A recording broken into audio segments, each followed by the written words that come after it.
So let's start again for the next lab activity, lab 12. So in lab 12, before we start, we always import here part wait lang. We always import NumPy for numerical operation and array hunting, and Matplotlib for plotting. These are two core libraries used in signal processing tasks in Python. So, let's move to parameters. We set the sample frequency to 1000 Hz. This means the signal is sampled 1000 times per second, which is high enough to capture both low and high frequency components without aliasing. Next, we create a time vector from 0 to 1 second with increments of 1 fs. This gives us 1000 samples representing 1 second of data. So let's proceed to generate those sinusoids. We generate 50 Hz sinusoid. This is the low frequency component we want to keep after filtering. The next part is that we generate 200 Hz sinusoid and half the amplitude. This is the high frequency component we want to remove using filter. Okay, next, let's proceed to this part. I'm sorry. We combine the two sinusoid and add random go, goi, Gaussian noise select scaled by 0.3. This simulates a real-world noisy signal with both desired and undesired frequency components. Let's move to the plot noisy signal. We plot the noisy signal in the time domain. The plot shows how the signal looks before filtering, invisible oscillations, and random noise. So we will proceed to the step 2.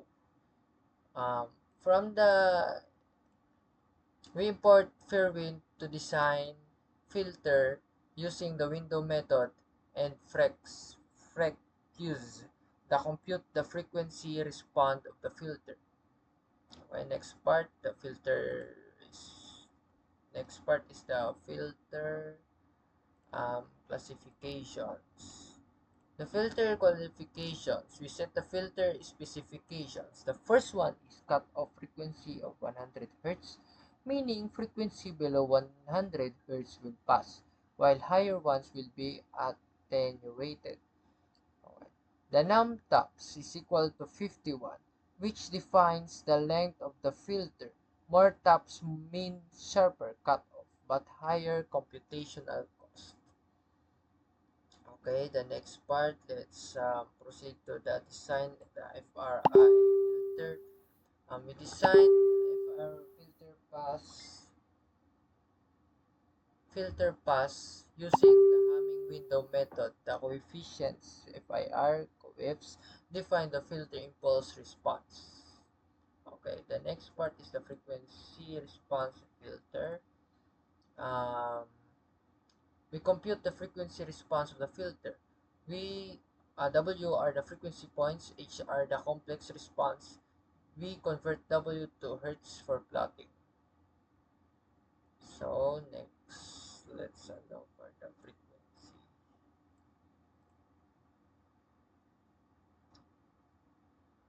We plot the frequency response shows the frequency below 100 Hz as passed, while the above is 100 Hz as attenuated. So here we are from the next from the script signals import filter. We import a filter which applies a digital filter to a signal. Next one is the apply the FIR filter. Um, we apply the FIR filter to the noise signal. The output filtered signal contains mostly the 50 Hz components with the 200 Hz noise reduced. Here we are, the next part of the plot, the Original filtered signals.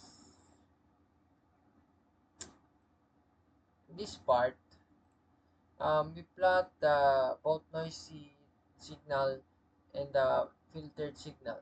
The comparison shows how the filter removes the high frequency oscillations and noise, leaving a smoother, low frequency sinusoid. So here, let's proceed to the step 4. Here we are. We import FFT to compute the frequency spectrum of signals. So compute in this part, we compute the FFT of both signals to analyze their frequency content. Let's proceed to the frequency vector for plotting. We generate the frequency axis corresponding to FFT results. So in this part, the next part is the plot magnitude of the FFT of the both signals. We plot magnitude spectra of both signals. The noisy signal shows peaks at 50 Hz and 200 Hz plus noise. The filtered signal shows only the 50 Hz peak, proving that the filter successfully removed the 200 Hz component and noise. And that's all for today.